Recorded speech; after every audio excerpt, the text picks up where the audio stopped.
brother. You have now arrived at Stadium and Gale. The snap, the kick, it's been blocked again! Oh my! It's been blocked again! He's going to heave one deep down the field. It's going to be to the goal line. It's going to be gone! It's a touchdown! And the Gators have won the game! Tyreek Cleveland! Oh my! I can't believe what I just saw! Dropping back to throw. Thompson fires the ball over the middle. It's Tyreek! It's Tyreek! Got a touchdown! Tyreek got a touchdown! Oh man! Tyreek's got a touchdown! Hands it off to Harvin. He comes back. Say goodbye. Ahmad Black, in his final game as a Gator, takes it all the way home and sends Urban out a winner. You have now arrived at Stadium and Gale.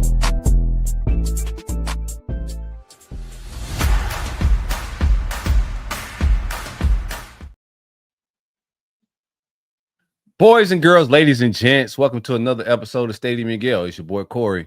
It's Dan. Delatorre.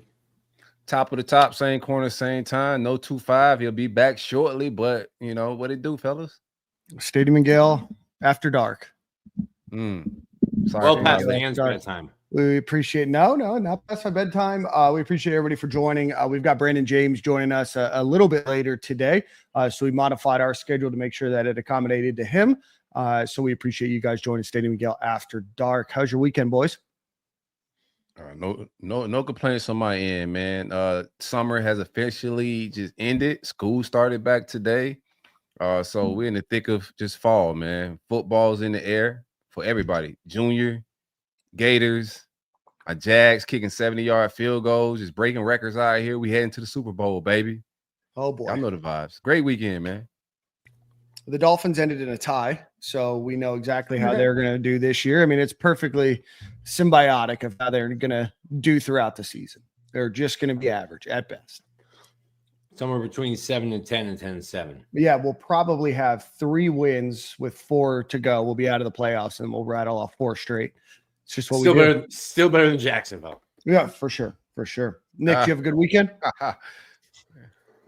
Yeah, big weekend. Got to watch all of scrimmage on Saturday. Sunday had the whole family in town. So Frankie's first birthday is this Sunday. Nice. But we've got a wedding out of town on Saturday.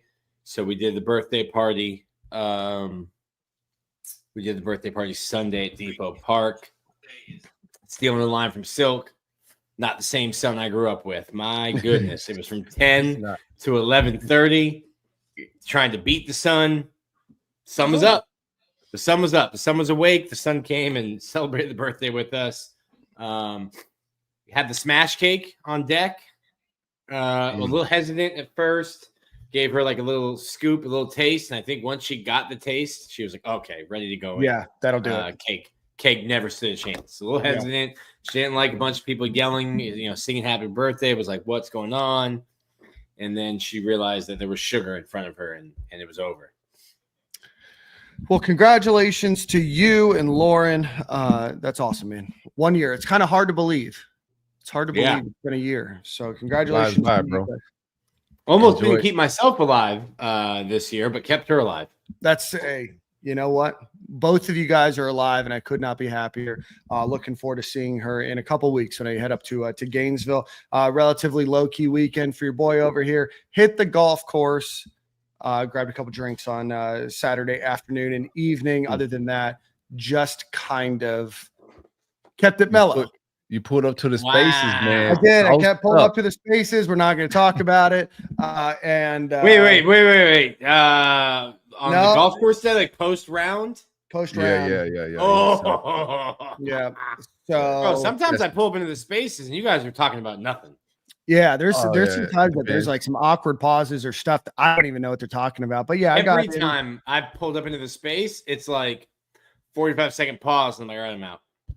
Just come in and just ask to speak and hang out a little bit, Nick. Yeah, you gotta be a man of the culture like Dan. Dan's a man of the culture. He comes in and just vibes with the crew. That's right. And apparently it was Jimmy Buffett's culture. Nah, we were hanging loose, Nick, for a little while. Hanging loose for a little while. So we appreciate everybody for hanging out tonight. Harrison, nice. Dan is wearing a hat some eyes don't feel the need to explore the vast landscape that is his forehead. Incredible comment. Thank you for hanging out, Harrison. Big enough for Harrison's private jet to land on. Well, literally just woke up and chose violence. Thank you, Harrison. Telling you what. From the Chateau in Aspen, Harrison. Yeah. No, we appreciate everybody for being here. Anthony Beck, you're always here. Appreciate you. My guy. David, Curtis, the rest of you guys. Really appreciate everybody for being here. D, Mr. Bean 561. So we appreciate everybody. 561. All right, let's get on with the show. We got a lot to talk about before the other 2-5 joins us. Brunt Adreed. Oh, my bad, man. Yeah. I forgot my role on the show for a minute. We got some breaking news too when we're done.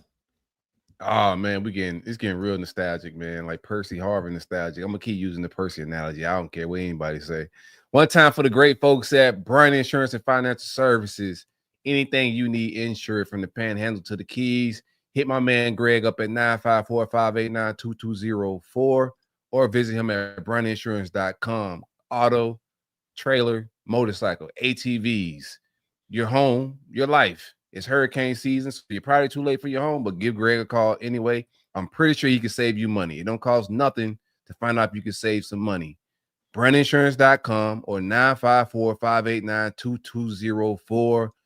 Big coverage, big policies.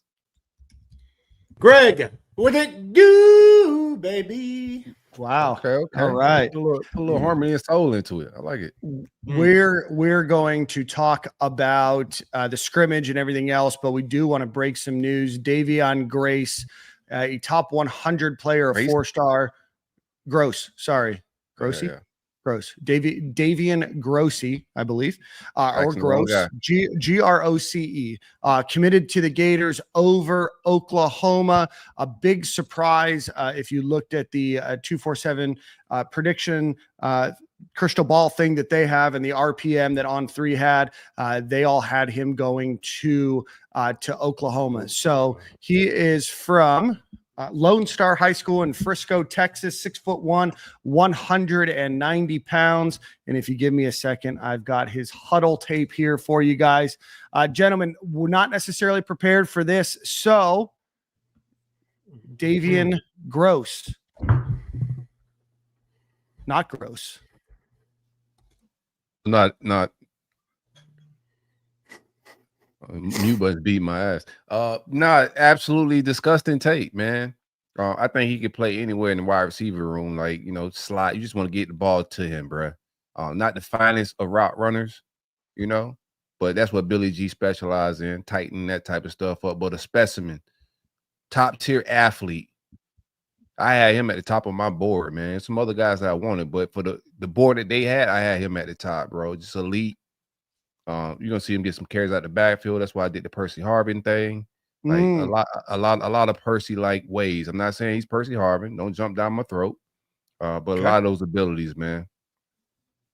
In that mold. Yeah, no, absolutely. An elite get has offers from some of the top tier schools in the country's number 60 overall player. Sorry, was not expecting this. I'll be completely honest with you that he was going to commit. I know that there was some excitement, but I didn't have anything ready to go. So number 54 player on Rivals, number 83 player on 247, the number 36 player on ESPN. His cumulative ranking in the Rivals industry average, I guess that's what they're calling it now, is 60th, the 6th best wide receiver in the country, and the 7th best player in Texas. So committed to Florida over Baylor, Oklahoma, Texas A&M, Oregon, Notre Dame, Miami, Michigan had offers from really anybody or any school that you could think of offered him. So really an elite talent offered by Grambling State first. So that's where we're at. Yeah, you're going to see him get carries between the tackles, run some jet sweeps, run some deep routes, a little bit of everything, just a pure athlete. What's his size? Can you give me his measurables real quick? 6'1", 190. Yeah. Okay. Yeah. So I don't know if this has been factored in or not. I think it has. This will be the 18th commitment for the Gators. 19. This will be 19. Okay, so rivals. Yeah, they haven't changed it yet. Okay, so right now the Gators are ranked 14th. With this addition, with math, I'm guessing somewhere maybe around 10 or 11 after this commitment. We'll update you as the show goes on. But Davion Grosse commits to the Gators and another huge get. So they're 12th right now. That's what they jumped up to, is 12. So he on Rivals, he would be the top rated player in the class right now. Correct. Yep. He would be top ranked, followed by Draylon McCoy, then Kendall Gerville, CG Bronow, KJ Ford, and Marquise Daniel are your top 6 there. It's a huge get. Yeah. From Texas. Listen, Corey absolutely keeps saying it. You don't question the wide receiver evals or the wide receiver takes, whether it's the portal, whether it's high school. It could be from Australia. They find a kid from New Zealand. You trust it. You gotta trust wide it, receiver man. takes been hitting. I'm not taking a wide receiver from New Zealand, Nick.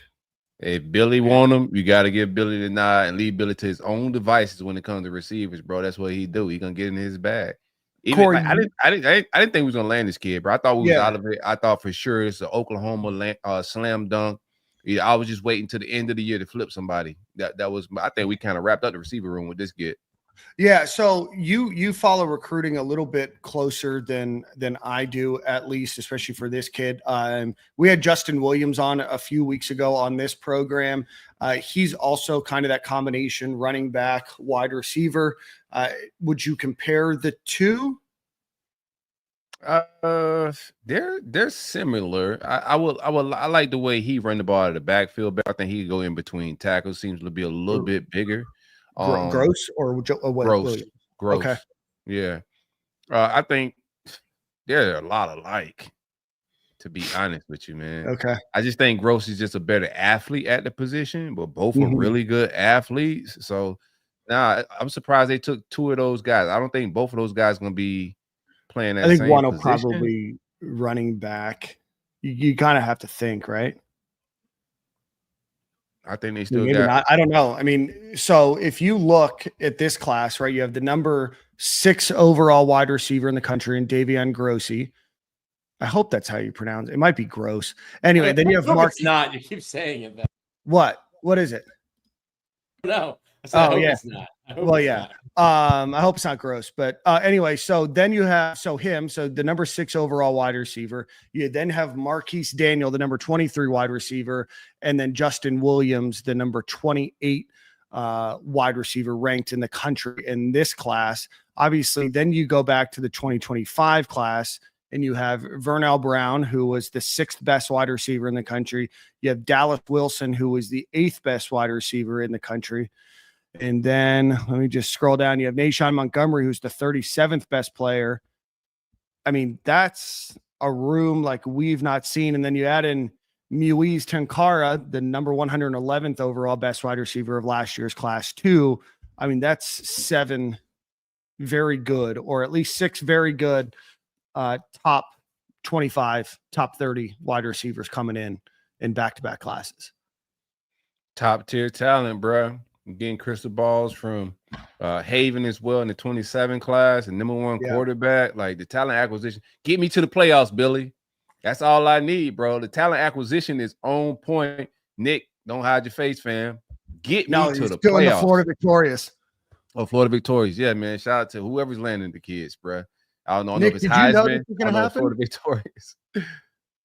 Nick found out. We found out. Nick, you gotta tee up a guy. We'll keep it. That's my bad. My bad. We were having a great talk. We were having a great talk pre-show. None of it was about recruiting. Yeah, I mean, I could have had everything teed up, but that's all right. That's why we do this live. We appreciate you guys for breaking the news in the chat.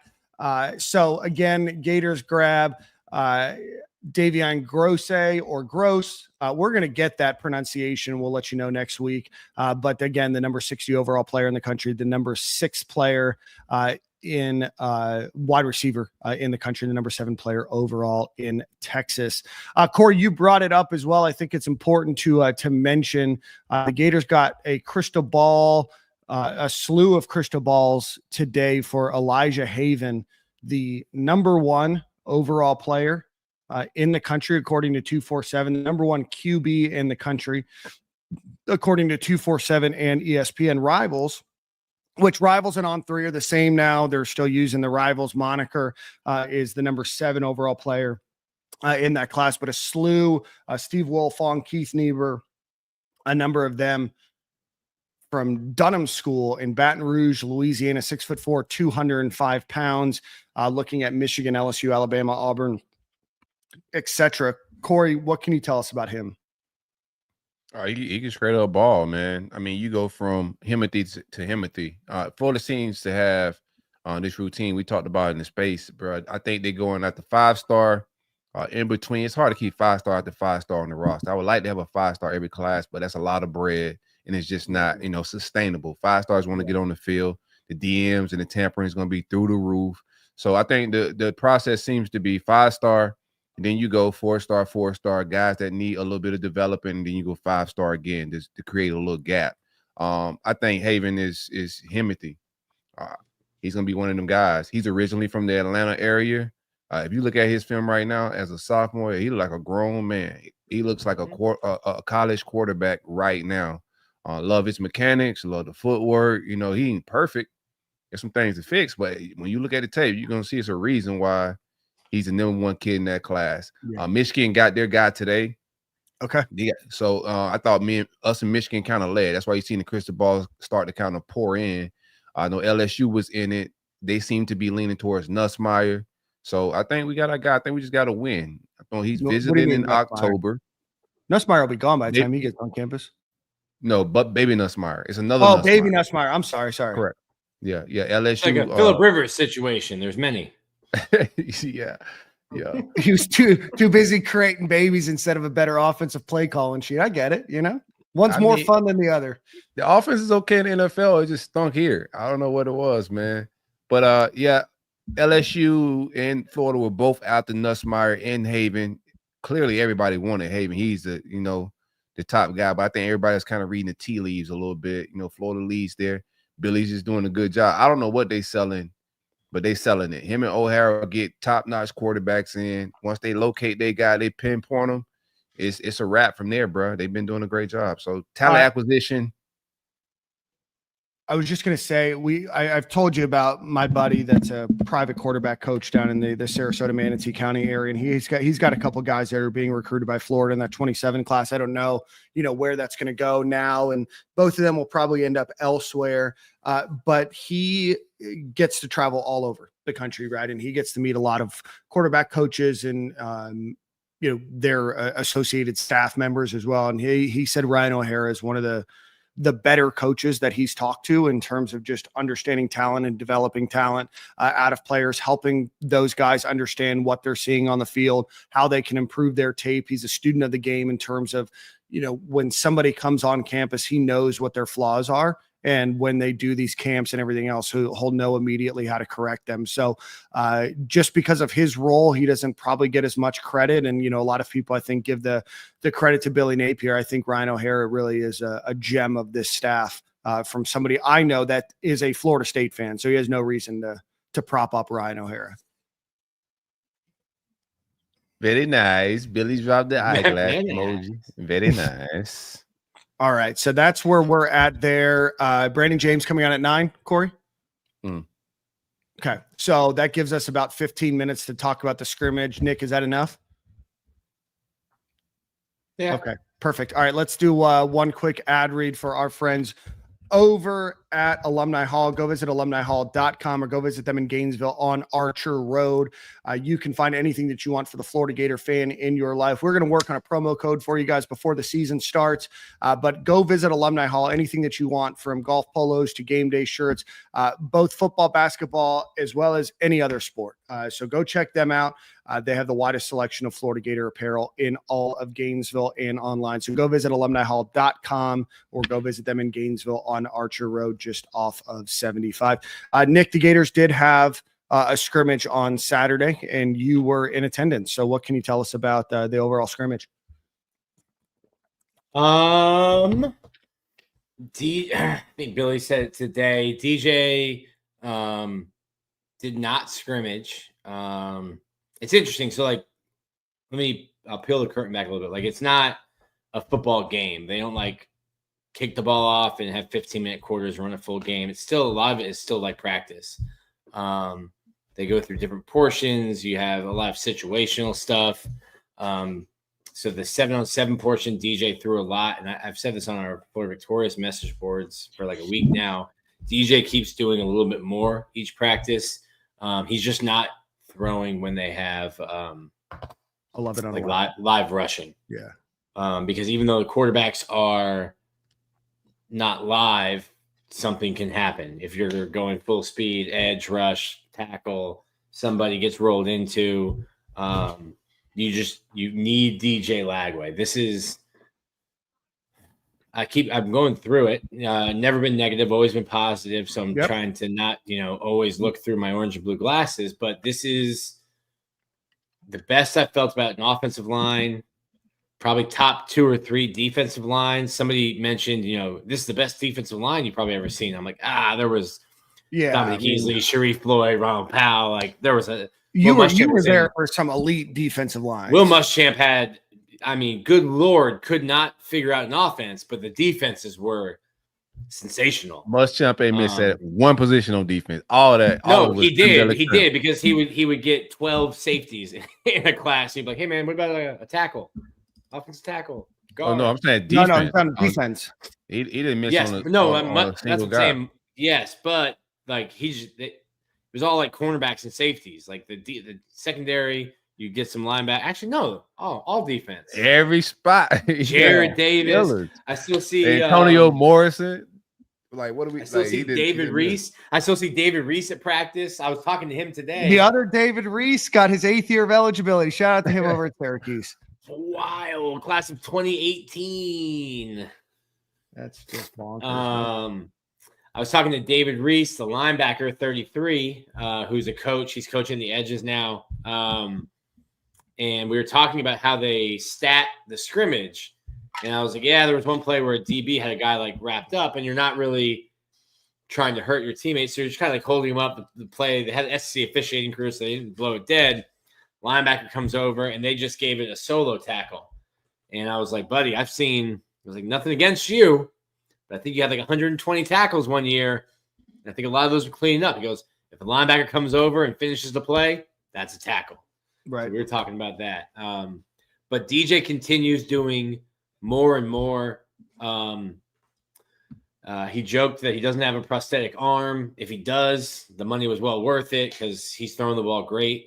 I think if anything, he looks fine to me. I think if anything, you're just being precautious because despite me saying it's the best offensive line, the running back room is crazy deep.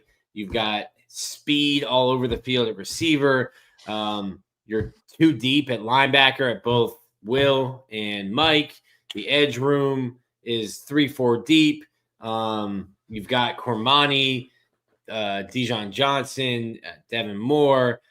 It's all built like on DJ being healthy, being able to play.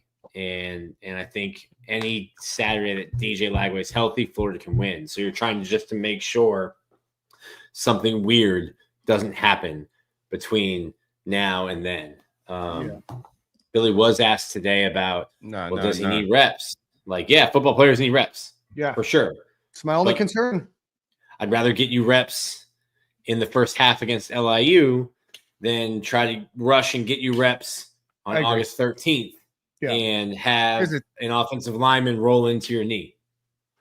Yeah, I think they're getting – it's just not a live rush. So he's creating chemistry with his quarterbacks, correct? Like, it's not like he's not doing anything, right? With the wide receivers. He's throwing to the wide receivers in 7-on-7, and then to DJ's credit, to Ryan O'Hara's credit, he is next to them when they're calling in plays. He's got his helmet on, So he's getting the coach to player. He knows what the play is, and you're getting like a coach perspective of it. I don't know why I'm doing Trump hands over here. I'm gonna put this down. Yeah, you don't have to. But like, yeah, like I get it, and maybe we're making more of it as like just fans, as media, just like, well, you need the reps, you need timing. Like, there's something to that, but he's getting all the mental reps. His arm looks great. Just to me, this is a 10-win playoff contending team if DJ Lang was healthy. Yeah, I think I know what I'm gonna get, right? And we already dealing with some question marks about his health. I already know from a preparation standpoint, I trust DJ with that. Like, I wanted him to get better with his, some of his intermediate accuracy and all of that. But I trust him to be prepared each game, skill set wise, leadership wise, like all that's gonna be on point. But if he goes down, like, what does my QB2 look like? I'd rather a competitive QB2 battle doing camp right now. I prefer him to be healthy and playing 100%, but that's just not the case. So, and it seems like they're being cautious with everybody injury wise, not just DJ. Like, nicks and bruises, I don't think they're making guys fight through it, which is good. You trust your depth chart. So if you trust 2 and 3, why have one just getting banged up? No, let him rest, get back healed. It's a war of attrition throughout the whole fall. It ain't just winning the football games. You got to win that war of injuries as well. So just get healthy. We're deep at a lot of positions, So I'm not mad that he's out like that. I trust him, and I want to see how QB2 shakes out. I'm watching that battle very closely. Yeah, you did have some, some other injury news.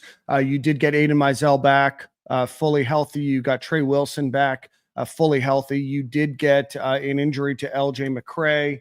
That happened last week. That won't be very long, so he should be back before the start of the season, is from everything that I've heard about him. Ultimately, a lot of scrimmage notes on Florida Victorious, and so we're not going to steal that thunder. So, Nick, I do want to just go over a couple things here, if you don't mind, and the rest of the report will be there. Hold up, Dan? Yeah, I did. Okay. Yeah. So proud Florida Victorious member, Dan Thompson. Proud Florida Victorious member. I've got the little travel bag that was just delivered a couple weeks ago. So I appreciate Florida Victorious. I'll be using that a couple of times. I would break the news about where I'm going, but I haven't told my parents yet, and I got to feel like I got to tell them first. They can't know the show. So I can't know. Like Dan's going to Tulum. Not going to Tulum. I don't have an interest in going to Tulum. Going to some much more fun and cool places. So much more fun. I corrected myself before it registered in your brain that I said something wrong. Kick returner Vernell Brown III, and then Nashawn Montgomery, and punt returner Tank Hawkins, and then Vernell Brown III. That's what we think it's going to likely be this year, Nick, or is that just what hurts my heart when people ask questions about special teams and I start talking about Rocco Underwood and Tommy Doman? They're like, shut up. And I'm like, wait, you said special teams. This is what Rocco they want to Underwood hear. is a potential All-American candidate. Oh, for sure. I don't want to. If I hear his name, that means things went wrong. I'm a brick. I don't think they do long snapper All-Americans on those though. We'll do one for him. Yeah, they do. It'd be a great brick though. How are you a special teams aficionado? That word had me in the headlock for a second there, bro. How are you a special team aficionado and don't know that they get All-American bricks? I don't think they do. I don't think that they actually do, but there are people that give away like the All-American pick. Because didn't we have one a few years ago? Long snappers are recognized as All-Americans. Yeah.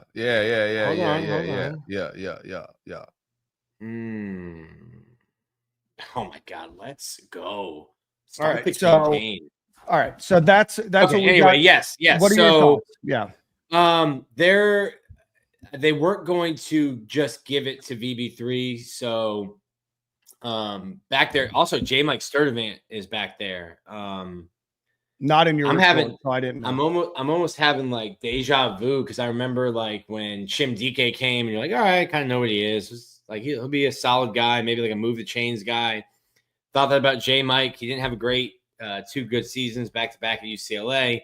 I keep saying nobody had good seasons at UCLA. Their head coach literally left to be an offensive coordinator instead. But then he ran 23 miles an hour when he got here. I'm like, oh, okay, this guy's a little different. You get a speeding ticket for running on campus. A lot of the guys on the team. He's been back there. I think those will be the two. You know, you always have two back for kick. Tank Hawkins is getting looks at punt return, and then VB3 as well. Jaden Baugh is also doing both. I think Jaden Baugh is kind of like your safety guy. I always go back to like, remember when they put Vern on punt return? You're like, why are you doing this? It's so stupid. And then Vernon Hargreaves, anytime there was a punt return, it was an automatic fair catch. They just trusted him to catch it and to make the right decision. I think that's kind of like, I think that would be what Jaden Baugh is, but Jaden Baugh is also fast. It's been really cool to see Vernell VB3 kind of graduate, because he was on field 2 in the spring doing punt return. I remember being like, dang, this is like a weird mix of guys over here. Why aren't Nashawn and Vernell doing this? And then to kind of see him get called up, and he looks good. Vernell had an awesome scrimmage. He had an awesome practice today. I think you guys all saw, I don't know if we're going to gloss over it in the scrimmage, Aiden Warner spinning it. He did spin it. Never wrong, just early. No, he did look like he put every ounce of power that he had to get the ball there. No, I don't think he flicked it, Nick. I don't think so. The flick. No, absolutely not. No, but still great. Lost cord. All right. Yeah. But yeah, I think that's it's funny to talk about it right now with what I think is the best returner in Florida Gator history coming up. But like getting back to making special teams and the return game a weapon, I think you've got some guys, VB3, Nashawn Montgomery, guys with wiggle. Guys with a little bit of wiggle that can make people miss. Kick return, punt return, totally different. Some of the guys, I don't want to call them out by name, but like some of the guys I was talking to Tyler Miles about, I was like, some of these guys look like they've never played baseball. Like I was not anywhere near the athlete that these guys are on the field.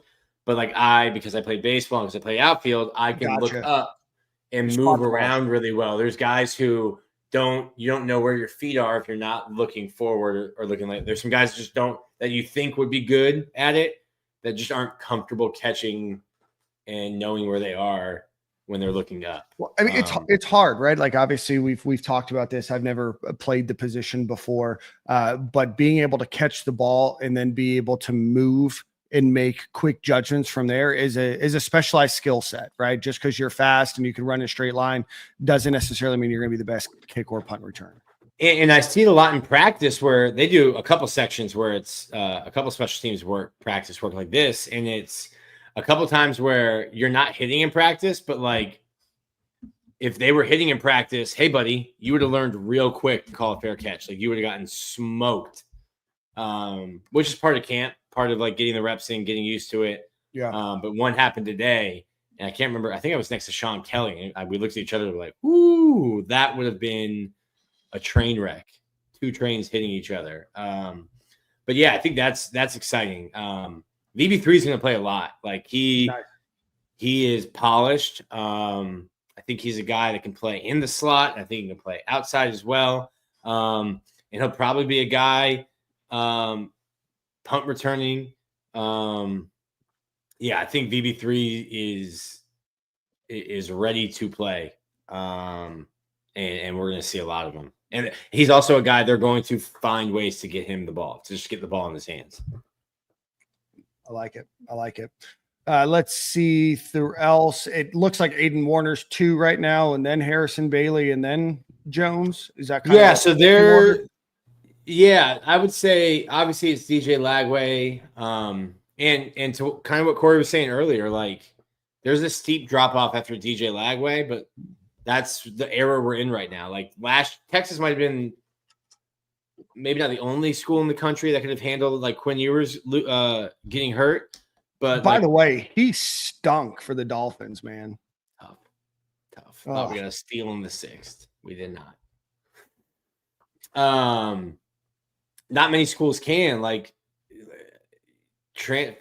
those kind of quarterbacks aren't trying to stick around and develop. Like Arch is an anomaly of what the quarterback position is now. And in the transfer portal era, like guys are just leaving. Like, oh, I'm not going to play here. I'm out. Right. You know, Deshaun Purdy showed up and was like, dang, DJ Lack was pretty good. Let me get out of here. Yeah. And like real quick. So it's tough to build and develop quarterback talent because it's not like receiver. Like Florida's going to run through. If all the receivers are healthy, they're going to run through 7 guys, and like 7 guys will play. Right. You just got a lot of talent there. I want to mention Moise Tankara. He got dinged up a little bit early, but this is a guy who wasn't here in the spring, was like doing prom in high school while all these other guys were in the spring and in the weight room. And because of the injuries with Dallas being out and Trey and Aiden was out for a little bit, Moise has looked awesome. Really crisp route runner. I don't know what he's listed at, but he's every inch as tall as he's listed. Good hands. There's still some moments during practice where you're not running the right route. And I don't mean like you were supposed to run it in and you ran a fly, just like not running the route to the yardage that you were supposed to. And that stuff that's going to come. It's just a lot being thrown at you. But I really like him. 6'3"? 14. I don't know. Yeah, he's every bit of 6'3". Cool kid, working hard. So like, if everyone's healthy, they're going to use a lot of guys. You don't have that at quarterback, so it's hard to build depth.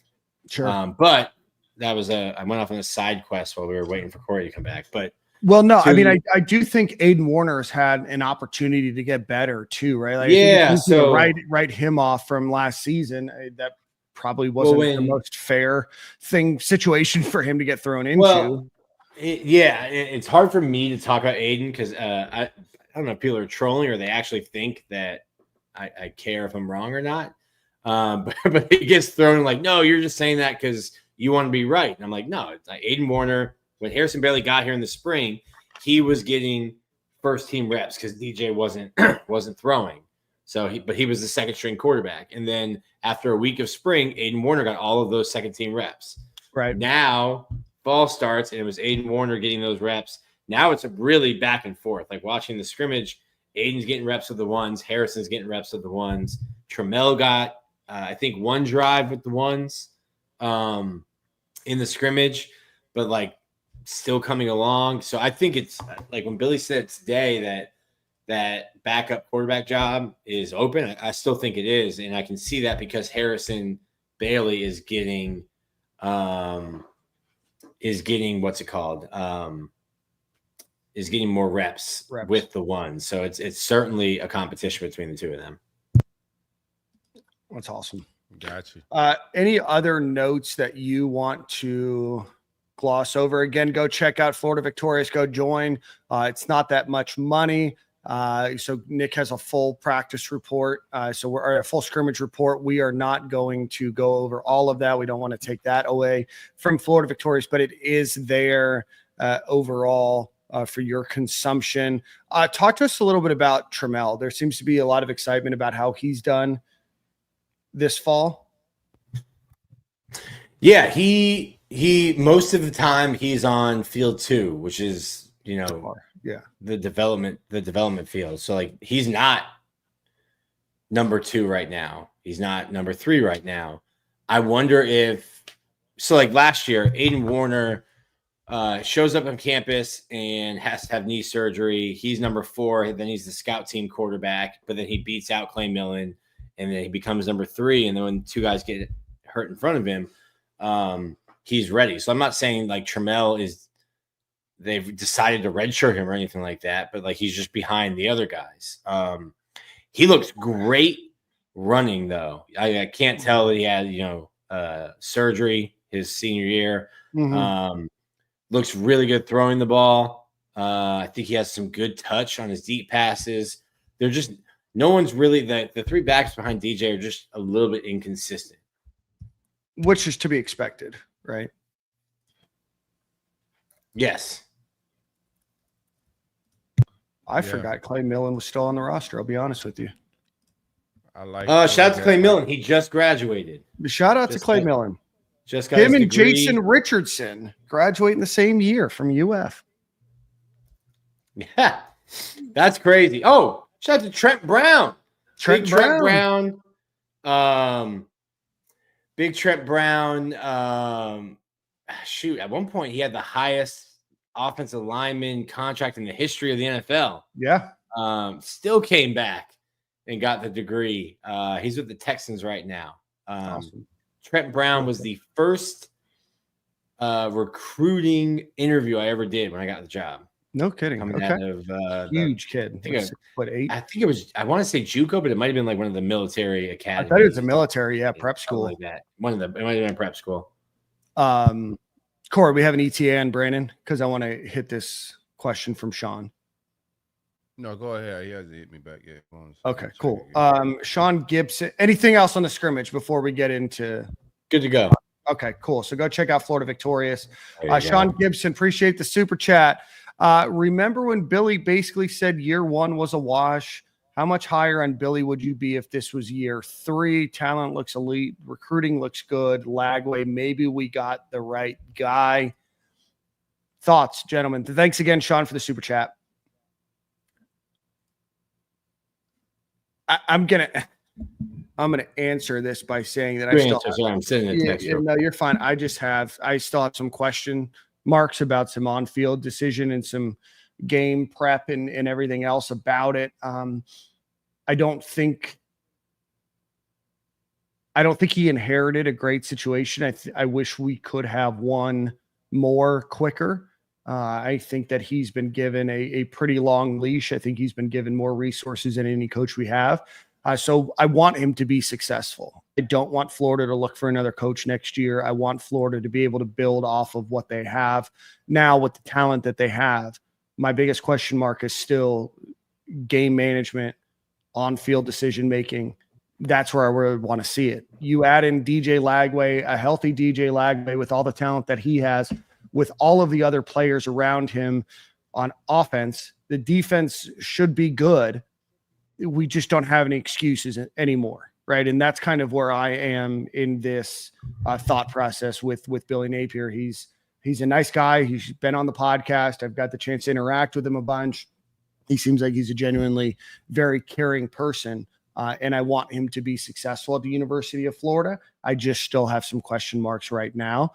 And it's tough for me when you're getting paid $7.5 million to call a year a wash and then to do it again the next year. And obviously we saw a corner turned a little bit, but we still have barely above a 500 record in 3 years. Yeah, it's you can have a talented roster. I think this is Billy's best roster. You've got to win football games. It doesn't matter if you're injured.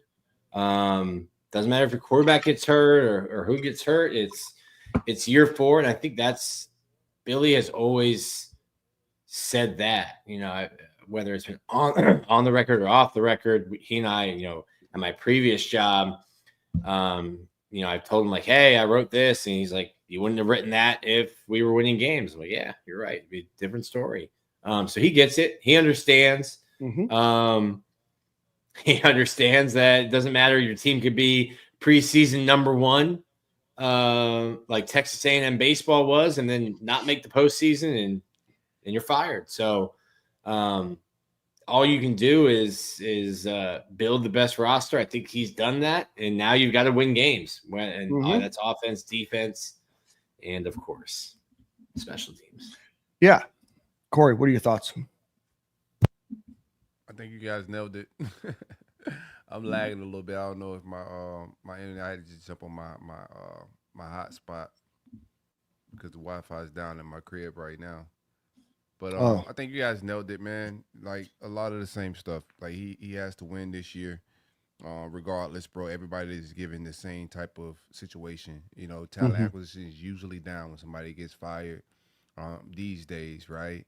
Or you end up losing a lot of talent through the transfer portal. If somebody's fired, it's usually a mass exit of talent. So everybody's usually dealt a bad hand. He chose the longer route with building through the high school ranks, and here we are. It's a lot of talent on the roster, but the game still got to get played. We're high on the talent that we know that he's acquired, but he still got to go win the games. He still got to go. Thank God we don't have a strong week 1 game because he struggled in those games since he's been here. So he got 2 layups. For me personally, injuries won't be an excuse. DJ Lagway not being healthy won't be an excuse. You're in charge of that whole QB room from top to bottom. And if Harrison Bailey and the rest of the guys, Tremel, whoever else is in that room, if DJ Lagway go down, this is a must-win year for me personally. I can't fire him, but the talent is there. There's no excuse to not win. You feel me? So let's just sit back and see what they do. He decided to keep the play sheets. A lot of decisions was made, right? He decided not to bring in an OC. He made some hires and brought people in. So now we get to see if everything makes sense. But the talent is not an excuse. Dan Mullen guys, they're all gone. Yeah, I mean, they made the decision on which defense coordinator they were going to keep. Yeah, they made, a change at the offensive coordinator position as well. A little bit, yeah. They made a change at the offensive coordinator position. They brought in a new linebacker coach and Robert Bala. They made some offseason decisions, and you see the vision in recruiting, and obviously recruiting has looked good so far. You're still not at the top 5 in terms of recruiting classes. We can be really excited about the players that he's gotten, but there's still a lot of talent, right? The AP poll came out today. The Gators are 15th. They're going to play number 1. This is preseason, right? So it's a lot's going to change. Right now, they play the number 1, number 5, number 9, number 10, number 19, number 21, and number 24 ranked teams in that, right? So they have a challenging schedule. The schedule's not going to get any easier over the next few years. So now is your opportunity to say, this is the vision that you built with the players that you wanted to bring in. And now we've got to see it. But this is the most talented roster I think the Gators have top to bottom in a very long time, at least on pure athleticism and talent itself, right? There's still some production questions. There's going to be a lot of new faces added to this team, but you see the vision. You see a team that loves playing for him. You have a lot of other great things that are a part of the program. Now you just have to win. Point blank. Period. Is this like, where you at with it? Play off a bus? Like, what's win? You said we say he got to win. What's win? Am I loud enough now? Let me know. Yeah, you're good. I'm good. All right, cool. What's I think you have to be at least in playoff contention, right? You have to show that you are a formidable team, right? If you go 8-4 and your 4 losses are 4 blowout losses, I'm going to have questions, a lot of questions, right? I think if you look at this schedule, you see 6 pretty surefire wins on there. At least I do. And then the other 6 are some toss-ups with some games that I think that Florida is going to lose. I don't think they're going to go 12-0. If you can go 4-2, if you can go 4-2, you're in the playoffs. If you could go 3-3, you may be in the playoffs, depending on how everything else shakes out at 9-3. But yeah, I think you have to be in contention. I've always been like, it's not black and white. There's not a number, right. Kind of like what you're saying, Dan, because like it depends on what the losses look like. And and if you look at those games too, a lot of those are on the road. Not a good road coach. There's no way around it. This is black and white. They have not been a good team away from the swamp, and you have to figure that. You have to figure that out. You have to be able to take the operation and go on the road. Like a win week 3 at LSU would be monumental for this program. Yeah. A week in Miami or week 4 in Miami would be first huge. off, that's going to be 60-40. There's going to be more orange and blue than orange and green. It's not about. But yeah, I get what you're saying. Yeah. You have to come back and you have to win that game, I think. Yeah. It's especially after the way last year went. Especially after the way last year went. You got to, as Corey would say, you got to go up and you got to put your feet on their couch. Absolutely. Dirty shoes have to be planted. Go ahead. Yeah, because I mean you're on a tight run there between LSU, Miami, and Texas, right? LSU, Mm-hmm. Texas, Miami in a Mm-hmm. row. That's So tough. out of those, you got that. That's tough, right? Which I like. I like in all those games. I'm just gonna keep it a beam, bro. I'm not gonna sugarcoat anything for you. I like us in all those matchups. Texas is probably the toughest one, but we got them at home. LSU on the road isn't ideal, but I like catching them early. The offensive line is struggling in camp, so I would like to catch them before they get some chemistry rolling. But Miami, you got a fresh new quarterback in bed. That's a whole real team. Um, I just don't think they're a very good football team, regardless of them being at 10. I think they're probably closer to around like 20, 25-ish, like talent wise. Mm-hmm. I think they're overinflated. So if you lose to that football team, for me, that's another slow start. Yeah. And I don't I think mean, you can afford a slow start with this schedule. right now, Florida is underdogs against LSU by 6 points and 3.5-point underdogs against Miami. Which isn't bad on the road. I take 3.5 on the road. We'll see how it changes as we get closer. Miami's gonna have to play Notre Dame week 1, so we'll get an for sure. idea Yeah, no, of this is what they just what it are. is now. We're 14-point favorites against Florida State, though, For if you sure. want to lock that in. Now, Locked. I like Texas. What I like Or about locked. Texas defensive front. Texas defensive front is going to be a problem. That front seven, right? I think they're very talented. Same thing with LSU. I think their front four is good. They went and got a lot of guys out of the portal. Hopefully they don't Mhm. figure it out early, but defense usually see ball, get ball. So I think the defense will be on point. It's just more of an offensive line. I'm not a big believer in Nussmeier. Um, don't believe everything you're hearing about Texas out of camp. I don't believe the offensive struggles, everything they're putting out there is, 100%. They came in ranked like number one. I think they gotta get this team something to be mad about. Put a chip on the shoulder, get them an axe to grind during camp. So I think that's a little bit of that. Don't believe smoke coming out that Texas is struggling offensively. From people that I know, I talked to Bo Scape and some guys over there in Texas, and they're tied into the program. They're not hearing the same thing. They're hearing that the offense is kind of clicking. And it's a battle. But yeah, you got to beat Miami. I said a lot, but you just got to beat Miami for a lot of different reasons. You can't beat Miami. I don't like the schedule bodes well for you. Yeah, no, that's definitely a win the Gators have to get. I think if you're going to compete, because if you can't beat Miami, then I don't know if you're going to beat Texas. I don't know if you're going to beat Georgia. And then just assuming, right? And I never want to count a loss, but just prognosticating off of that, then there's maybe another toss-up game in there that Florida could potentially lose. And at that point, you would be 8-4.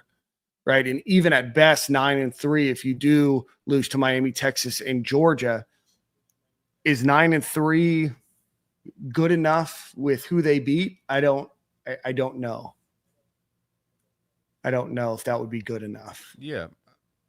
I think our schedule strength is I know it's the toughest in the country, right? So I think the schedule strength with 9-3 get you in the playoff. Ole Miss was almost there. We just kind of ruined the party when we pulled up. But if they had beat us, they'd be in the playoffs. There's a lot of determining factors, but I think if you're at 9-3, you're there. That's why I kind of got us at 9-3. If you could get to the SEC championship in some type of capacity, that helps. With me, it's a successful season. But this is a playoff caliber team. If he don't do it this year, I just don't see it happening. I'm not gonna be ready to fire anybody. Yeah. Florida fires somebody, we'll do a coaching board. But if he can't do it with this roster, because you're going to have a lot of changes on the offensive line next year. You're going to graduate, some on your defensive line. You're going to be losing some skill positions now, or some key positions. Now, obviously, you're going to have the young guys that we're all hyped about now going into that next year, DJ Lagway as a junior, et cetera. So there's still a lot to be excited about. And, right now we think that Florida's got some good depth on the offensive line that might move in. But right now you have an All-American center. You have 3 other very high caliber players. You have 5 guys on that offensive line that have played 300 snaps. So all of them were ranked in the top 15 in run blocking, right? So we've got the components, right? This is a line of scrimmage league. You've got the offensive line, you've got the defensive line. I just don't want to spoil it. And like, if it doesn't happen and if Florida doesn't make the playoffs, like, I just hope it's not due to like just silly decision making, right? And kind of the same things that have befallen this program for the last few years, right? Issues on special teams, issues coming out of timeouts, delay of games, not getting things in on time. Like, those kind of things are what I want to see improved. So again, it goes back to like not just the wins and losses. Like you said, it's not totally black and white. And I think if you have some key injuries, like that changes the narrative a little bit. But I just want to see this program run operationally sound. It's college football. There's going to be mistakes, but some of the mistakes that have plagued the last 3 years, I hope, are gone going into year 4. Yeah, you're going to have injuries too. Like, we're not going to be the only team with injuries. Yeah. So injury is just not an excuse for me this fall. Right. But I mean, like DeLand man said here, right? The over under 6.5 wins, right? So we're excited. There's a lot of question marks, right? Like, throw the money down if you're ready to do it. But right now, Florida's underdogs against Georgia, Texas, LSU, and Miami. Like, we think that Florida has a chance to win those games, but right now Vegas, who makes a lot of money, has us as underdogs, and not necessarily 1 or 2 point underdogs. You have 3.5, 6, 8 to Georgia, 6.5 at home against Texas, neutral field. That's 9.5. Remember that spread for Georgia used to be like 20-something points. It used to be crazy. Yeah, it used to be nuts. Now it's like what the FSU line is. It used to be nuts. Yeah, but what's crazy is like we're all roughly the same age. Like, Georgia wasn't like, it was a rivalry because it was in Jacksonville, but like Spurrier smoked them. Right. It's only like recently, like in the last 10 years, that Georgia's had our number. Yeah. I mean, Georgia had some stuff in the 80s. Florida's winning in Jacksonville this year. Yeah, clip it. Down on them folks, chat, man. Clip it. August 11th. Florida's winning in Jacksonville. August 11th? On August 11th. I'm saying it on August 11th. Oh, on August 11th. Sorry. That's today's date, Dan. Yeah. I was like, Nick, I'm not sure what you're talking about, my brother in Christ. Yeah, I see it. Like, shout out to my guy King Malik in the comments. Bro, like, Malik's getting shots up in the comments. comments. He's go ahead. Yeah, I'm gonna respect Georgia's talent acquisition and their coaching. I think Kirby Smart and the boys, they come prepared. They're gonna be, they're gonna have them guys riled up in that rivalry. Like, they're gonna come. It's gonna be a football game. They're not about to lay down. Like, I don't trust their quarterback position. I don't think they have those explosive players that we faced in the past, but they're a very good football team. There's a lot of talent on that football team. Don't be mistaken. Yeah. I do think the SEC is going to cannibalize itself a little bit this year. So that's why, when you talk about 9-3 and everything else, like, I don't think that's at a stretch of possibilities maybe this year. I don't think in most scenarios, and I know that all the ACC fans and Big Ten fans will be upset, if a 9-3 SEC team makes it. But I do think this is a little bit more of a cannibalistic SEC year. You have a lot of good teams, but I don't think you have a ton of great teams. I don't think you have a ton of great teams in college football this year. I think there's a lot of question marks just overall as I do my analysis. You might have a point to that. Like, there's teams that are getting hype, but what is Arch what everyone expects him to be? I think Texas is talented. I think LSU is talented. What is Texas A&M? What is South Carolina, right? What is Georgia? What is Vanderbilt? Do they play upset this year in a few games? Diego, my guy was talking on that. Yeah. I mean, but they beat Alabama last year, right? So it's not out of the realm of possibility that maybe they have, a big upset this year over somebody unexpectedly, right? And Tennessee, obviously, they're changing quarterback. I'm not as hype on them as, maybe some people in the media are. But, again, they still have a decent roster. And on any given Saturday, don't put it past Sorry, don't put it past Tennessee to maybe play, upset, in a few different games, right? So I just don't know if there's a team right now in college football that I'm like, that's a surefire, no doubt, undefeated 11-1 team. I think Notre Dame will be good. I think Ohio State's going to do well. I think Texas is going to be a good program, but again, that depends on Arch Manning.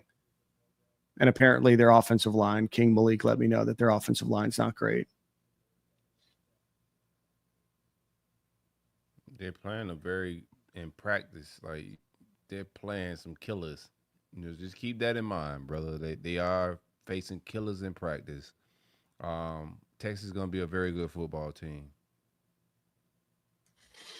All right, let's do the one thing about Texas though, and I think Georgia is going to be a football team.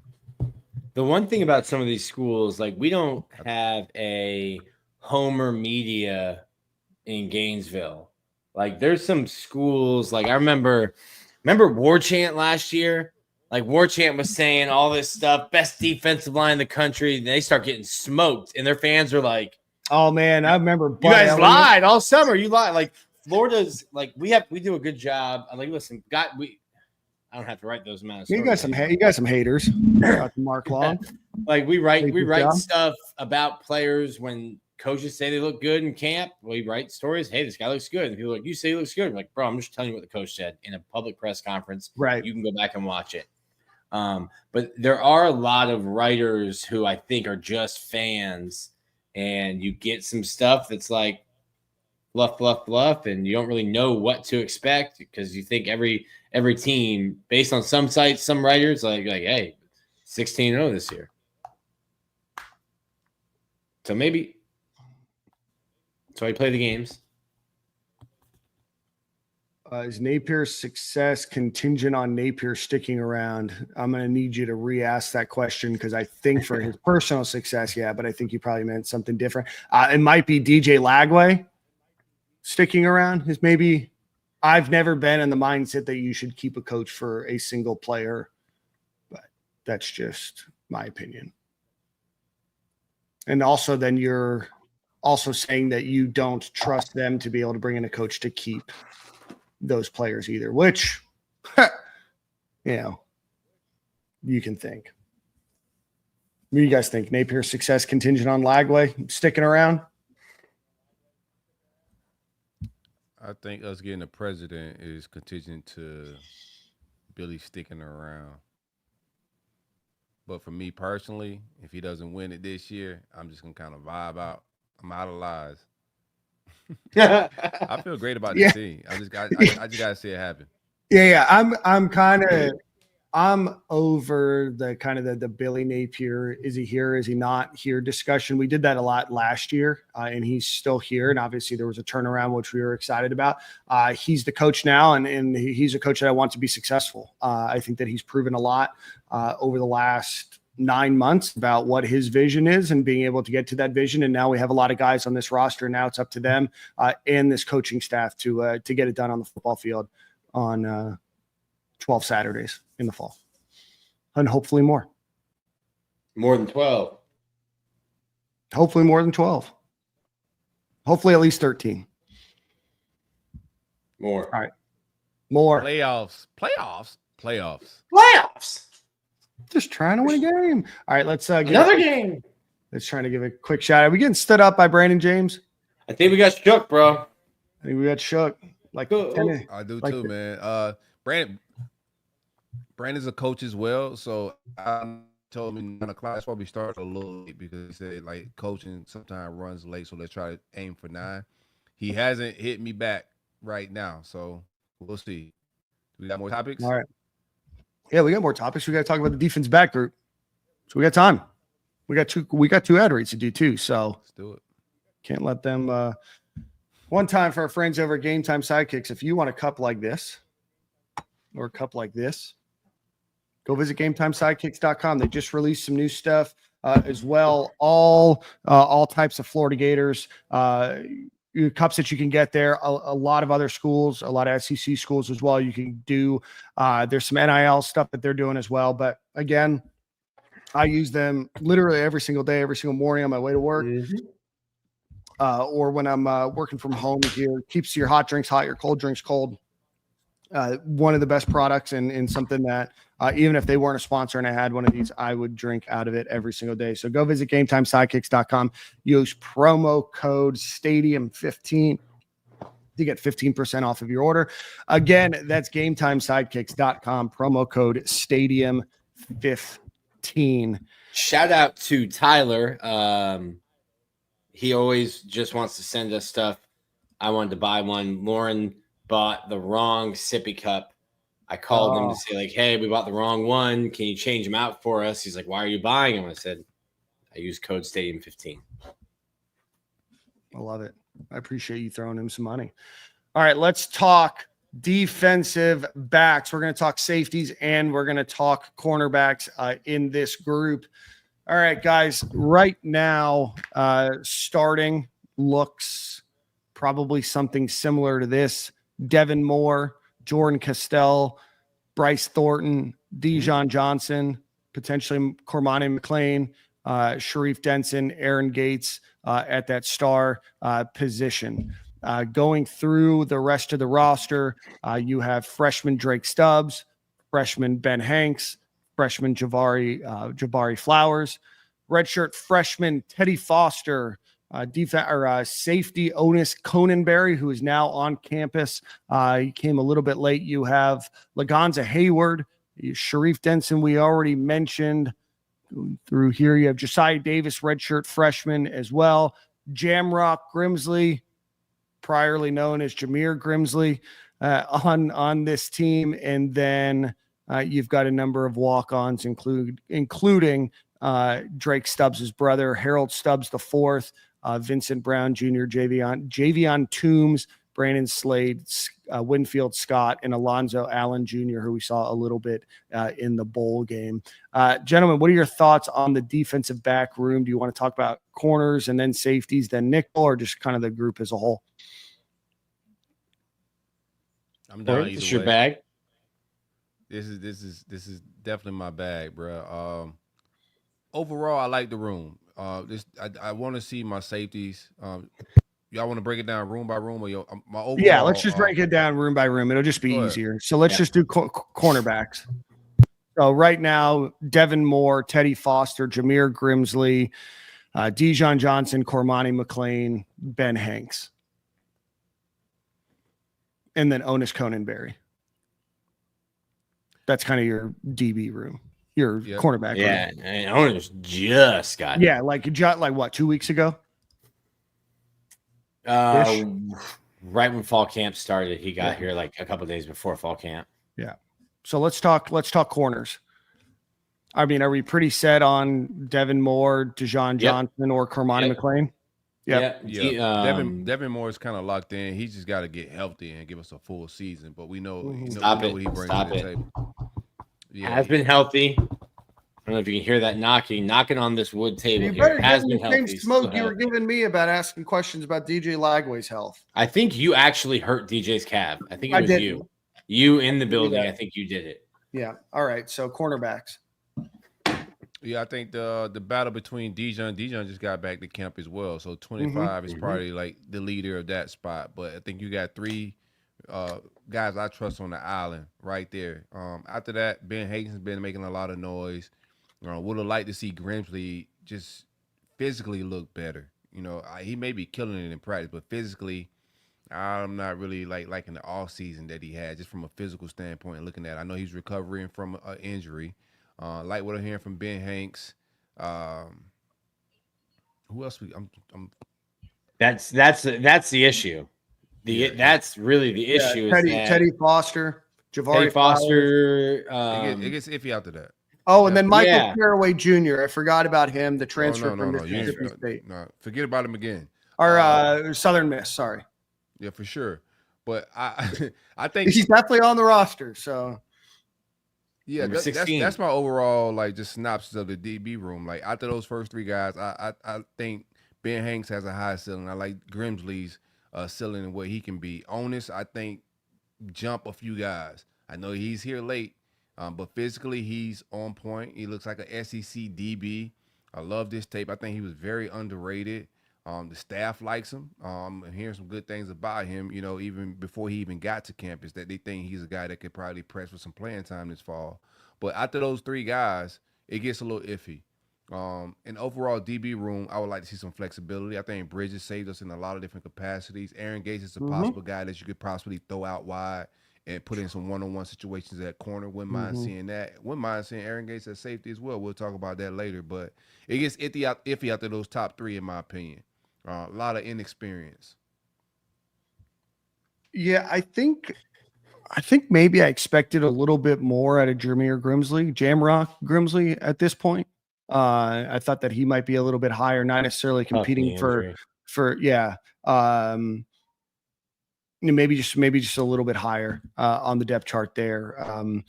Teddy Foster, a guy that I was high on coming out of high school, very raw player. I think this is only going into maybe his fourth year of playing football, so still raw. Obviously, everybody saw Dallas Wilson cook him on an Instagram clip or an X clip there. But I think Devin Moore is a potential first, second, third round draft pick if he can stay healthy, right? He just hasn't had enough playing time under his belt yet and hasn't had a full healthy season, but he is your number one cornerback in that room. And I think he's one of the better cornerbacks in college football when he's healthy.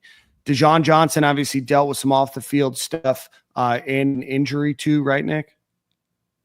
Yes, he was back today, though. He was back today. Okay. I saw Vernon Hargraves was on campus this weekend, and I think he posted a photo of him. Yeah, so on Saturday. He did not go through Saturday. He was back today. Yeah, I think it was like some private, like individual stuff. Yep. So Dejon Johnson's back today. He's been out for a while. Cormani McClain, former 5-star, obviously had the talent in high school, had some things that he worked through. And seemingly other than maybe the first couple months that he's here, has kind of been on this, on a good path to getting a lot of opportunity, a lot of playing time. You saw what you might be able to see out of him out of the full year when he played against Kentucky. And so that was really cool for him to get that pick six in that game. But there's a lot of hype there. But again, you've got to, in my opinion, you just got a question mark there, right? Dejon Johnson, I think, has some good skill. We've seen him get torched at times. And now he's moving in, and DBs are going to get beat, right? But now he's going to be moving into a more full-time, starting role, or him or Cormani are, and neither one of them have had that full-time role at UF. Right. So that's something you have to deal with. Yeah. Regardless of like them, I know what those dudes bring to the table. Like Dijon and Cormani are going to be, they're lockdown type corners. I trust them on the island. It's just after them, it gets a little tricky. They got to stay. And then we got two of those guys we're talking about that just haven't been the healthiest. Dijon missed a lot, most of spring. I think he did a little something here and there, but he missed most of spring. Early in camp, he's missed. And Devin Moore has just been injury riddled, since he's gotten here. So 25, I think, is the most reliable guy just from a health standpoint that we can rely on. But you keep those guys healthy throughout the season, we got 3 lockdown dudes that I could trust on a one-on-one island. Yeah. And this is going to be a theme, at least for me, with this whole room, is that I like the guys there, but after the front line, experience is just not there. It's just not there. I mean, even on the front line, it's a little shaky. I mean, Cormani McClain hasn't played much in 2 years. Looks good. I'm not saying that he hasn't, right? And that's no. I'm saying spring started to click. So I've always said this: it's never been an on the field thing. It's always been some like stuff off the field. But on the field, I've watched Quincy Tease. I'm blanking on the coach's name now, but watching these guys, so Cormani's so athletically gifted that he would get lazy with his footwork, get lazy with his technique, because even if he got beat, he had the speed to catch up. And they're just like hammering into his head, like, hey, you don't have to chase people. You can just keep them in front of you. And he's been doing a really good job. He's been coachable. Probably a lot of props to Quincy Wilson. I don't know if he wants to coach. He seems to be enjoying it. Get to see him every day. Yes. Yeah. But like he puts in extra work with all of the cornerbacks. He's always with somebody. He's always with somebody. Quincy had a good career. Yeah, he did. But he also threw his shoe, so that's the least he could do. No, he didn't. No, that was Marco. Marco. Wrong brother. Yeah. He still should like make up for your brother throwing the shoe. Like, yeah, Buddy, Marco. The whole family owes us like DB practice. Like Marco ain't coming back. We don't want to to Gainesville. Chad ain't coming back to Gainesville. Very good. Quincy, it's credit to him and credit to Tees. Both of them put in a lot of work with the cornerbacks after. Cormani looks awesome. Yeah, one of the things I want to see Cormani get better on is his zone. I think he's great in man coverage. Sometimes in zone, like assignment wise, he don't really stay on script. Another thing is tackling. I think the size he put on is going to help him in that capacity. I seen him in some of the clips that they put out from the team, him doing some good tackling with the running back. So those two things I think that he can improve on, but he's him. Like he just got to be locked in and focused, off the field, on the field. If he's locked in, we got a potential like first round type talent. Speed wise, size wise, like the kid got everything you want in a lockdown corner for sure. Rob asked a question, Nick. I want you to give us your thoughts from what you see at practice. And you may not like totally know or get it, or may not have like a super strong opinion here, but Deron Wilson versus Will Harris in terms of coaching style and kind of what you see and hear from him at practice. Yeah, I really haven't seen a ton of Deron, obviously, because he just got here. I didn't see a ton of Will either. Mm-hmm. The players liked Will. I think Will did a really good job of getting more physicality into the room, which Deron is now coaching. I think it's a hilarious story talking to Will right when he got to Florida before that early signing day 2 years ago, was it? Mm-hmm. And he was like, yeah, I'm going to like watch film. I got my iPad. I'm going to California, grab my stuff, and then like flying back. And I think like by the time the plane landed in California, it was like offer. Yeah. And I was like, oh, he watched a bunch of film and saw nobody in my room tackles. And let me go find some guys who will tackle. I think Deron's good. He works really closely with Vinny Sinceri, who I think is really good. They kind of work together. Even like when the positions break up, the entire DB room breaks up after practice and goes together. Not cornerbacks, star, safeties. The entire DB room is together, and they kind of address the room together. But yeah, I think he's been good. He was on Cormani a ton in the spring, and it'll be good. We'll see. But I think you've got the talent. Those three, you've got the talent, and then Sharif Denson at star. That'll be a quicker room to cover before we get to safety. Yeah. Sharif Denson at star. He has stepped up vocally as a leader. And I think he's got that position locked down. Aaron Gates will be behind him. I'm just hoping, talking to Aaron Gates, knowing his story a little bit, having the injury, missing his end of his senior year. Yeah, I thought he missed the whole senior year. No, maybe. Isn't that part of what his appeal was? Like Florida kept with him. Yes. Yeah. But then had the knee surgery at Florida.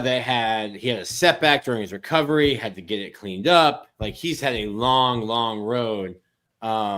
When he's healthy, and he has been, like Billy's not lying when he says this guy can play all 5 spots. Like he's stupid athletic. Talking to him at our Florida Victorious Media Day, driven, like chomping at the bit to play. And when he's healthy, knows for the ball, knows where to be on the field. Active tackler as well. Yeah, I think Aaron Gates has got to start. And I think you need to find a way to get your 5 best DBs on the field. If that's Sharif Denson at the start, that's cool. But to me, the best DB going down the stretch last year before he got hurt was Aaron Gates.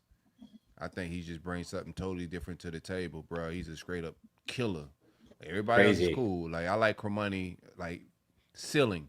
I think he's the most talented. But you talking about the complete package and who was just playing with an attitude and bringing that funk a little bit. Like Aaron Gates is him. So I wouldn't mind. Like I think everybody should be on the short leash with trying to prove what you can do. Like We're gonna talk about safety position a little bit, but here's my opinion. I think your best 5 is Thornton, Aaron Gates at safety, Denson at the star, and then you can split Cormoney and Dijon however you want to there. You know, they won beating Devin Moore. I think that's your best 5. No shots at Castell or anything. I like Jordan Castell's game, but there's a lot to be desired on the back end, interception wise, pass breakup wise. He got to get more productive, even with tackling. I know he had that shoulder last year, but it wasn't the pleasant of things. As a DB, I need my safety running that alley with bad intentions. So from a ball hawk standpoint and run stoppage, I wasn't the highest on Castell. I love to see Aaron Gates get some safety reps, man. Yeah, and both of them, it's been interesting to see how that works. It hasn't been over Castell, but Bryce Thornton's kind of stubbed out, and Gates has worked at safety. Denson's worked at safety. They're cross-training those guys. Caraway's, I think, in that mix too at star. But, like, think will be a solid special teams contributor. Who's that? Carroll.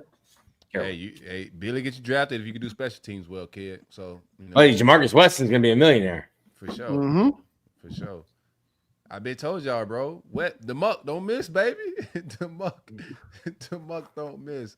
I didn't know he was gonna be a defensive end or a linebacker. You know, I had him at receiver, but outside of Josiah Davis, who only played Josiah Davis is playing a bunch. Hold on one second. Outside of him playing just 9 snaps last year, Jordan Castell was ranked as your lowest coverage defensive back.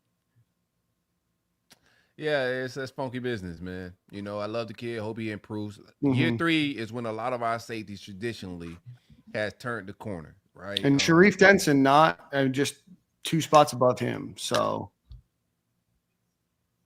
behind DJ Douglas, surprisingly. Yeah, you got to get Aaron Gates is a penciled in starter. Where's Aaron Gates rank? Played 194 coverage or passing snaps. Of the returners that are ahead of him, that are returning, that played meaningful snaps, Devin Moore, then Jameer Grimsley or Jamrock, but he only played 18. Bryce Thornton. So Devin Moore, Bryce Thornton, Dijon Johnson, then Aaron Gates in terms of coverage. Pro Football Focus. Very nice. Yeah, I got my eye on the safety room, bro. We'll see how it all. Y'all want to talk safeties? Because safeties get young quick. Yeah. So after the starting too. Yeah. So Jordan Castell, Bryce Thornton, and then is Alfonso Allen the backup? Baylor, no. Okay. Baylor transfer, walked on, I believe, to UF. Drake Stubbs is in there. Lagonza Hayward is in there as well, but obviously a very young crew there.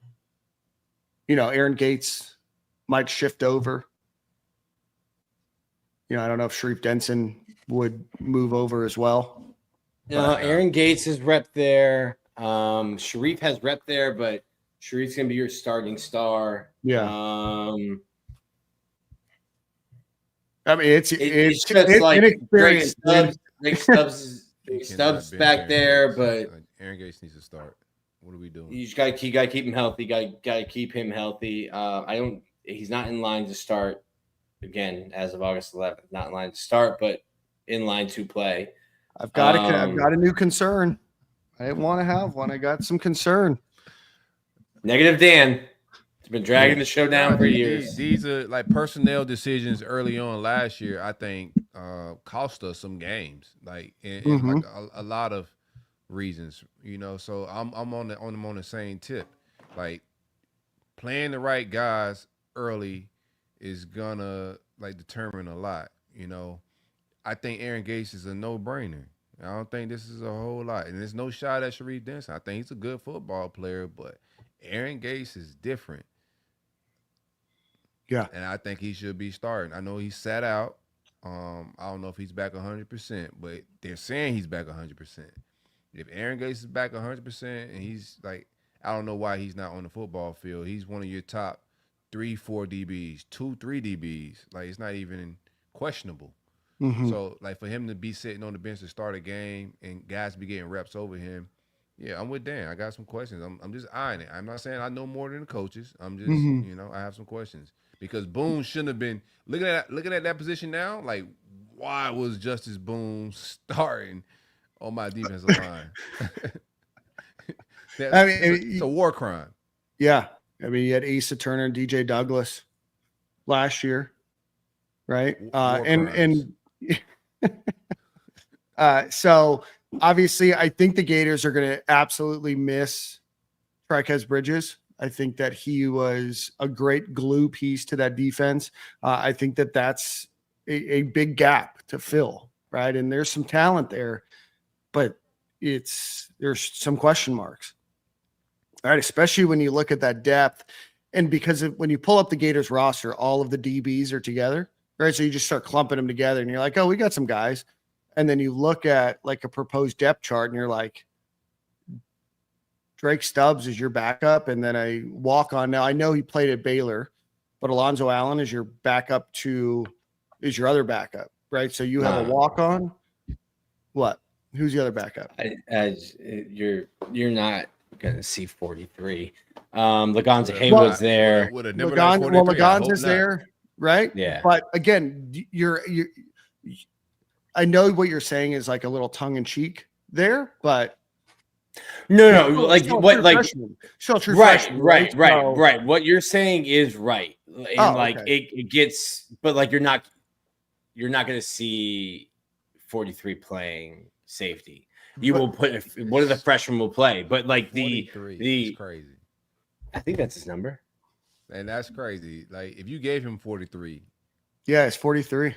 Like, yeah, don't put him on my field. You can't give Lagonza Hayward 2 and Drake Stubbs 9 and keep them off the field. I'm at 43, right?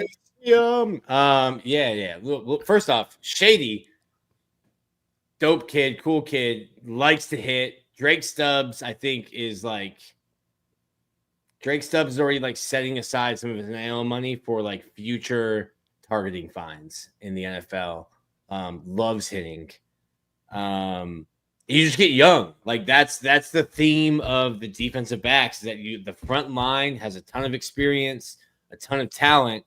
There's talent behind them, but a lot of those guys have as many snaps with the Gators as the three of us do.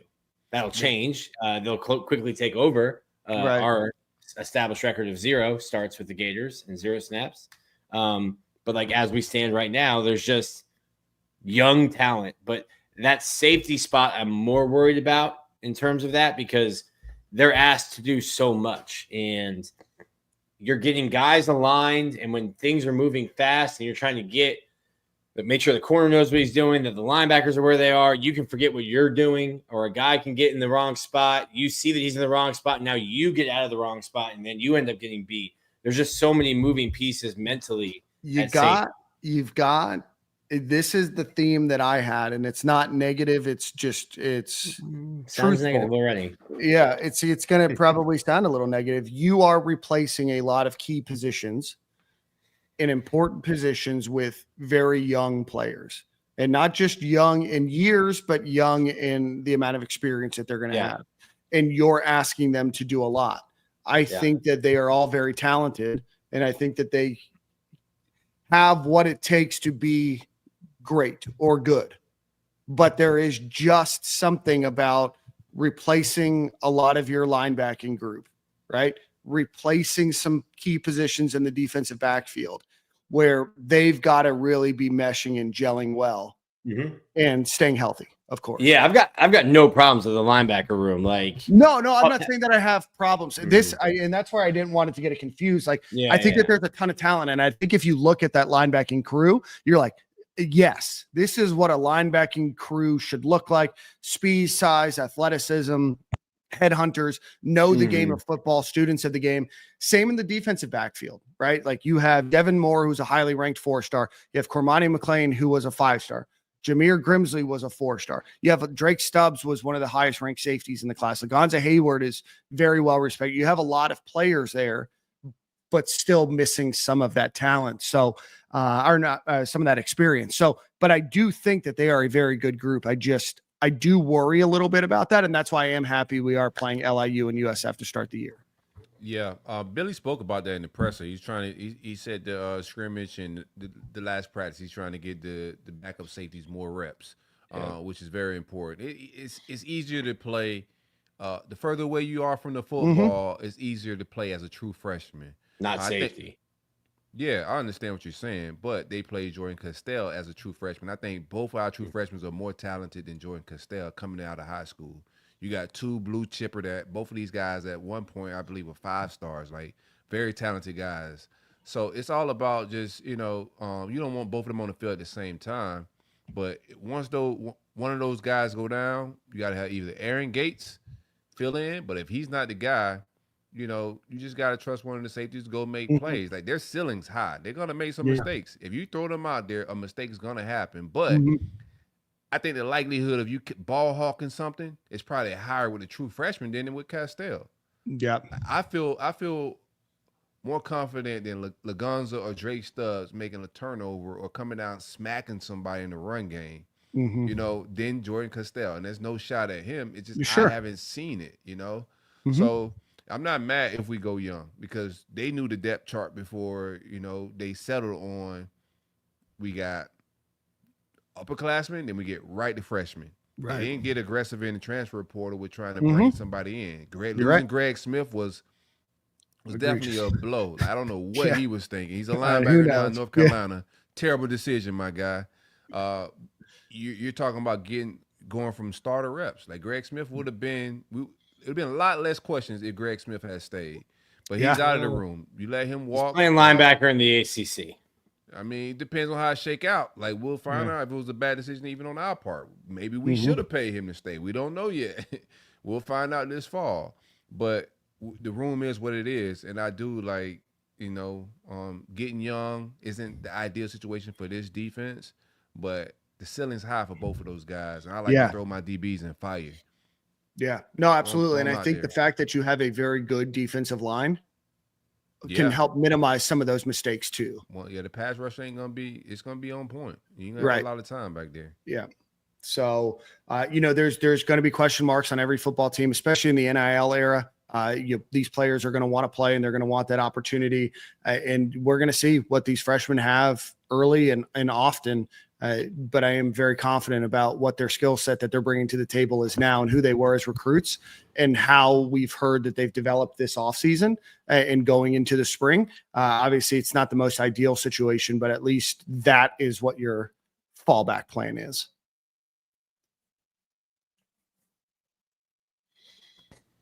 I like the room. I don't love the sharp drop off and experience, but like the room. And that's what I mean. Like you start to think, right, in the question earlier about Billy Napier and being back and everything else, it's like, you're going to lose some stuff you're going to lose a lot on the offensive line. You're going to lose some on the defensive line. But those guys going into their sophomore, junior, and senior year, I mean, there's some incredible talent, right? It's exciting to think about. How did Stubbs and Lagonza look in the scrimmage? Let me pull. Ooh, hold on. I got stats. Hold on. Hold, please. Hey, y'all smash that retweet. Steve Harris, I see you, man. My guy, McKenzie, Dream, I see you, man. I appreciate the retweet. Everybody that's hanging out with us. Gators with the triple Z's. Wake up, my guy. You got too many Z's on that thing, man. Dan can cover with Banks collapsing the pocket. Hey. Interception specialist, intramural fraternity league.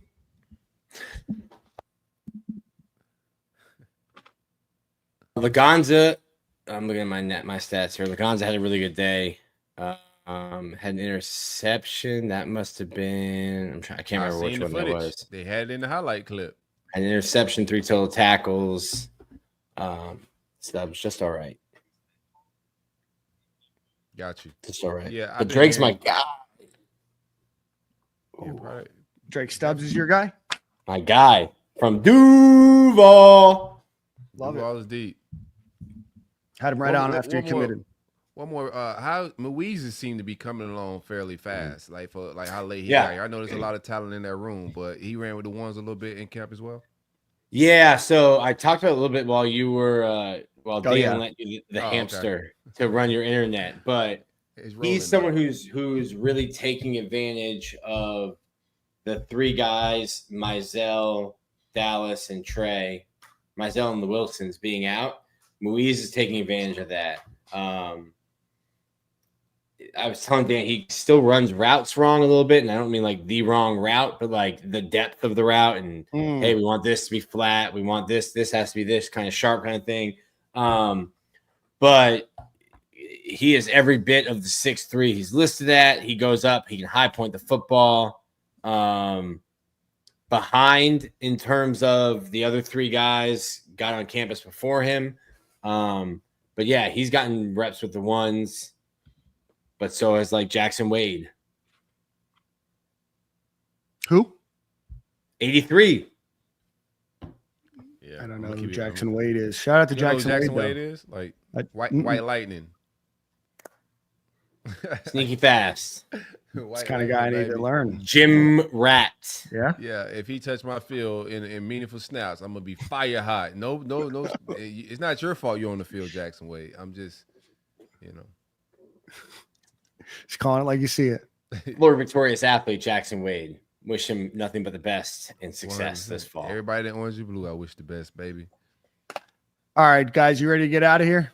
We'll get Brandon James on another time. Week, man. Yeah. He shook us out of our shoes. Yeah, we've got one final ad read, and then stick around. We do have a major Stadium and Gale announcement, and then there will be another one soon to come. One final time, go visit our friends over at Home Field Apparel, homefieldapparel.com. Use promo code Stadium and Gale at checkout. We'll get you 15% off of your first order. Anything that you could want, vintage Gator style clothing, great for the football season. A lot of white shirts there for the early games this year. But go check them out. 6 pages of Florida Gator stuff. They have new drops all the time. I wouldn't be surprised in the next couple days, couple weeks, they have a lot more as we head into the football season. But Home Field Apparel has been a longtime sponsor of this program, and they continue to sponsor because you guys keep supporting. So go visit them. Homefieldapparel.com. Use promo code Stadium and Gale at checkout. I have probably 4 or 5 of their shirts. Wear them often. Soft cotton. I think you'll really enjoy it. So again, homefieldapparel.com, promo code Stadium and Gale. We appreciate there's 2,300 people watching right now. And so with that news, we want to announce during the football season that we are starting another podcast that we'll be recording on Friday mornings called Game Day Eve. So that is going to be the 3 of us and Jordan. If we can make all the schedules work out, there might be times when it's not the full crew there, but we are going to continue with the show on Monday nights, and that will be your traditional breakdown of the game the previous week. We're going to do some analysis of the upcoming opponent, but we're really going to drive more of that to another Friday show that's going to drop. And we're going to record on Friday mornings. That way you have the opportunity to watch while you're at work or you're on your way up to Gainesville or traveling to a Gator game. That will be on YouTube and X the same way this is, and then will be released in the podcast feed and hopefully give you enough time to digest everything about the upcoming game. We're going to have a lot of fun on that show. We're going to do some over-unders. Say what? Picks. We're going to do some picks. We're going to do some over-unders. We're going to have a lot of fun. It should be something that just gets you excited for the upcoming game. Like I said, we're going to cover most everything on the traditional Monday night show, but the Friday night Game Day Eve show will be hitting your feed in just a couple of weeks. So we hope that you guys will tune into that. You can find it at the same place you find Stadium and Gale, but we wanted to announce that show for you guys. So we're super excited to bring that to you guys. And then stay tuned. We were hoping to announce it today, but maybe in the next day or two, a major announcement for the Stadium and Gale Enterprise. So wait, and we're excited about this one. We're very excited about this. This is going to be a lot of fun. And so we teased the announcement a little bit last week, but this is going to be great. So again, Game Day Eve, Friday mornings, and we hope that you guys will watch and listen to that. Corey, you got Song of the Week, my friend. Oh snap, man! Hey. I'm looking forward to that game day eve, bro. I'm gonna be honest with y'all, bro. So we do Monday, and like a lot of times, there's a lot of injuries and a lot of things happen throughout the week, man. Yep. Pressers, a lot of things to be discussed. So, we'll get the last minute game time decision players and whatnot, and we'll talk and kick it and hang out. Devices will be big. We always say this, but we haven't had a reliable bookkeeper since buy or sell Ben, referencing, of course, Ben Chase, NIL director at the University of Florida. Yeah. If you would like to get a shout out every week, probably you get shout out on the Monday show on the big show. Yeah. Create a graphic, keep a score for us as I dominate the picks all year long, so we can let Dan know, Corey know how much better I'm doing than them on a week-to-week basis. Okay. At Stadium and Gale on Twitter. Hit the DMs. Yeah, no. Slide into Dan's DMs. Yeah, no, and if you're ever interested in helping with Stadium and Gale, and if you're a college student, if you're interested in getting into media, we'd love to have help. We've had some social media help in the past. We've had a blog on our website. If you're interested in writing for that, there's a lot of opportunities for yourself. Our goal is to compensate, in some sort of way. This podcast does fine, but we're not overflowing with capital. But, if that's something that you're looking to do, social media help right now, we do have a guy that helps us now, and he's been awesome, especially the recruiting graphics and stuff like that, that he's been putting out. But, for those of you that are looking for that opportunity, we'd love to welcome you into the Stadium and Gale family. You get to hop in our group chat and all that kind of fun stuff as well. Yeah. All right, songs on me, man. I can't keep stalling, brother. That's what I've been doing, stalling. Let me get Essentials by Stolly. What kind of vibe we looking? West Coast. Okay. Hip hop? Yep. West Coast hip hop, introspective, below the surface. I like introspective hip hop. Like Common. Yeah. Something like that. Cool. Yeah, I know different type of rapper, I'm sure. So I'll be on the definitely listening to that. We appreciate you guys for watching. Appreciate you guys for listening. I appreciate you guys for sharing. We appreciate the super chat donations as well. We will see you guys same corner, same time next week. And pay attention to our social media feeds. We've got a very exciting announcement coming up in the very near future. We'll see you guys next week.